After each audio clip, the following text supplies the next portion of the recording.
হিসাব 16 বছর ওই আওয়ামী দোষকদেরকে সাথে রেখে কথা বলে। তারা আবার এখন জামাত ইসলামের উপর ভর করে, আর জামাত ইসলাম দ্বারাও কিন্তু ইসলাম না, ষষ্ঠী মধুমধুরা জামাত ইসলামও ইসলাম না।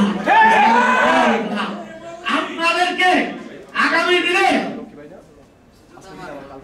এই ফেসিবাদ চোরমুরাই সহ যারা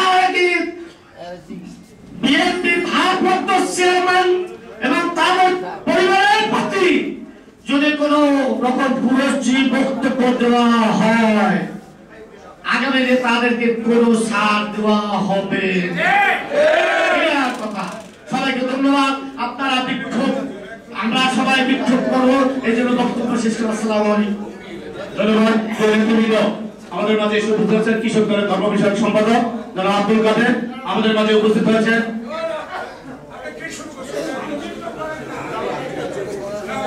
এই পর্যায়ে বক্তব্য নিয়ে আসছেন অন্যতম যুগ্ম আহ্বায়ক আমাদের মাঝে উপস্থিত হচ্ছেন আজকের অনুষ্ঠানের বিশেষ অতিথি জনাব আব্দুল সালাম ভাই, যুগ্ম মহাসচিব বিএনপি। এই পর্যায়ে বক্তব্য নিয়ে আসছেন জনাব কারি গোলাম মুস্তাফা ভাই।